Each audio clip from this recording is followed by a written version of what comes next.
Hello, നമസ്കാരം. ഞാനാണ്. ഞാൻ ഇന്ന് പറയാൻ പോകുന്നത് കുറച്ച് കാര്യങ്ങൾ അറിഞ്ഞത് പറയാൻ പോകുന്നത് മാത്രം. മനോരമ പേപ്പറിലാണത് വന്നത്. ഈ BJPക്കെതിരെ നടക്കുന്ന കുറച്ച് സമരങ്ങൾ അതറിഞ്ഞില്ലെങ്കിൽ എന്തായാലും എല്ലാവരും ഒന്ന് അറിയട്ടെ.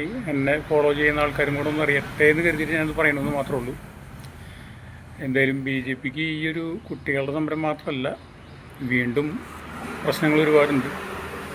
അത് ഈ ഭരണത്തിൻ്റെ കുറേ പ്രത്യേകതകളാണത്. എന്ന് പറയുമ്പോൾ ഒരു 5 കൊല്ലം ഭരിച്ചു, അപ്പോൾ അത് കറക്റ്റായിരിക്കും. പിന്നത്തെ ഒരു 5 കൊല്ലത്തിൽ ഒരുപാട് കാര്യങ്ങൾ, കാരണം ഞാൻ അവരെ തിരിക്കാനും മറിക്കാനും ആൾക്കാരില്ലല്ലോ, കുറേ ബുദ്ധിമുട്ടുകളുണ്ടാവും. അപ്പോൾ അതൊക്കെ അവർ മറിക്കും. അപ്പോൾ അതാണ് വീണ്ടും ഉണ്ടായിക്കൊണ്ടിരിക്കുന്നത്. ഒന്നാമതൊരു സമരം എന്ന് പറഞ്ഞു കഴിഞ്ഞാൽ മധ്യപ്രദേശിൽ ഈ കെൻ ബത്വ നദീജല സംയോജന പദ്ധതി, അതിന് 22 ഗ്രാമങ്ങളാണ് ഒഴിപ്പിക്കണമെന്ന് പറയണത്, 7000-ലധികം കുടുംബങ്ങൾ.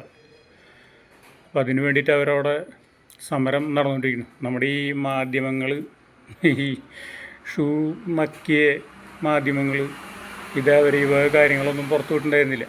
അപ്പോൾ മനോരമയിലാണ് ആ ന്യൂസ് വന്നത്. അപ്പോൾ അതിൽ സമ്മതിക്കണം, എല്ലാവരും കാശ് കൊടുത്തിട്ടും ഭീഷണിപ്പെടുത്തിയൊക്കെ അവർ മേടിച്ച് വെച്ചിരിക്കുകയാണല്ലോ, മാധ്യമങ്ങളൊക്കെ പിടിച്ച് വെച്ചിരിക്കുകയാണ്. അപ്പോൾ അവരെന്തായാലും അത് മറയ്ക്കും. അപ്പോൾ ആ നാട്ടിലുള്ള കുറച്ച് ആളുകൾക്ക് അത് അറിയാൻ പറ്റുന്നത് പുറത്തേക്ക് അറിയില്ല. ഇപ്പോഴാണ് അത് അറിഞ്ഞു വരുന്നത്. അപ്പോൾ അത്രയും കിട്ട് സുഖകരമല്ല BJPയുടെ കാര്യങ്ങൾ. ഇത്ര ആൾക്കാർ ഒഴിപ്പിക്കണമെന്നുണ്ട്. ഏതാണ്ട് 7000-ലധികം കുടുംബം എന്ന് പറയുമ്പോൾ നിസ്സാര ആൾക്കാരാവില്ല അവരെ ഒഴിപ്പിക്കാനുള്ളത്. അപ്പോൾ അതിന് വേണ്ടിയിട്ട് അവർ ജലസത്യാഗ്രഹം, ചിതാസത്യാഗ്രഹം ഇതൊക്കെ നടത്തി അങ്ങനെ പോണു.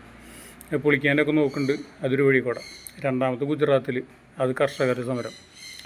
മോർബിയിൽ ഈ വൈദ്യുതിയുടെ ഈ സംരക്ഷണ വിതരണ ശൃംഖല, അതിനു വേണ്ടിയിട്ടുള്ള 246 കിലോമീറ്ററോളം ദൂരത്തിലാണ് അതിൻ്റെ കാര്യങ്ങൾ പറഞ്ഞത്. അപ്പോൾ അതിന് കർഷകരെതിരായിട്ട് അവർ, അപ്പോൾ അവരൊക്കെ കഞ്ഞിയിൽ മണ്ണിട്ടിട്ട് വേണം ഓരോ കാര്യങ്ങൾ ചെയ്യാൻ.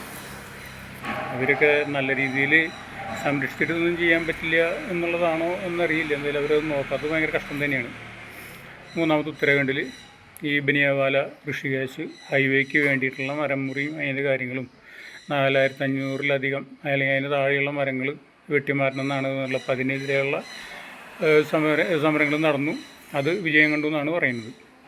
അപ്പോൾ ഇങ്ങനെയുള്ള കാര്യങ്ങളുണ്ട്. അപ്പോൾ അത്ര സുഖത്തിലല്ല അവരുടെ പോക്ക്. അത് ഈ വല്ലാണ്ട് അഹങ്കാരം പിടിച്ചു കഴിഞ്ഞ് കഴിഞ്ഞാൽ ഇവർക്കത് അറിയുന്നില്ല എന്താണ് എങ്ങനെയാണെന്നുള്ളത്.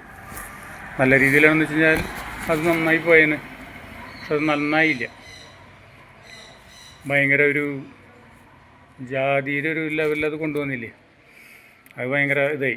എത്രയോ ഇത് കഴിഞ്ഞ് കഴിഞ്ഞാൽ ഇനി അടുത്തത് പറയാൻ കിടക്കുന്നത് രാമൻ്റെ അമ്പലത്തിലത്തെ അയോധ്യയിലത്തെ സമ്പത്തിൻ്റെ ഇടപാടുകൾ.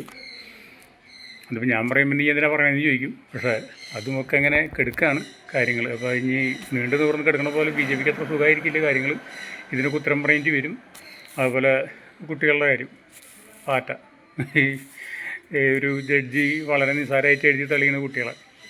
അപ്പോൾ ആ കുട്ടികളിപ്പോൾ എന്തായി, അവിടം വരെ എത്തി. അവർക്ക് ഒപ്പം അവരെ മുതിർന്നവരും കൂടി പല സ്ഥലങ്ങളിൽ നിന്നും രാജ്യമൊട്ടുക്കുന്നും ആൾക്കാരെത്തി. അപ്പോൾ അതൊരു ചെറിയൊരു പ്രക്ഷോഭമല്ല. എന്തായാലും അധർമ്മേന്ദ്ര രാജിവെക്കേണ്ടി തന്നെ വരും. പിന്നെ ആ കുട്ടികളെ ചികിത്സിക്കാനുള്ള ഡോക്ടർമാരും അവിടെ എത്തി എന്നുള്ളതാണ്. അതേപോലെ യുവ ഡോക്ടർമാർ അവർക്ക് കൂടെ ഉണ്ടാവുന്നു എന്നുള്ളതും വലിയൊരു കാര്യമാണ്. അവർക്ക് ഈ അടി കൊണ്ടവരെ ചികിത്സിക്കാനും ഈ അപകടം പറ്റിയിട്ടുള്ളവരെന്ന് നോക്കാനൊക്കെ ആയിട്ട് അവരും അവിടെ ഉണ്ട്. അറിയാൻ കഴിഞ്ഞാൽ വലിയൊരു സന്തോഷം. അതിന് ഭാഗമാവാൻ കഴിഞ്ഞില്ല, അങ്ങോട്ട് പോകാൻ പറ്റിയില്ല. എന്നാലും മനസ്സുകൊണ്ട് അവരുടെ അടുത്തുണ്ട്, അവരുടെ ഒപ്പം ഉണ്ട്. സിറ്റുവേഷൻ അങ്ങനത്തെയൊക്കെയാണല്ലോ. അതുകൊണ്ട് തന്നെ എല്ലാവരും ഒരേപോലെ ആയിരിക്കില്ലല്ലോ. ഞാനും അങ്ങനെയൊക്കെ തന്നെ. പിന്നെ നമ്മുടെ പൊതുവായിട്ടുള്ള പ്രശ്നങ്ങൾ പറയണമെന്ന് വെച്ച് കഴിഞ്ഞാൽ വിലക്കയറ്റം എവിടം വരെ എത്തി എന്നുള്ളതൊന്നും പറയാണ്ട് തന്നെ എല്ലാവർക്കും അറിയാം.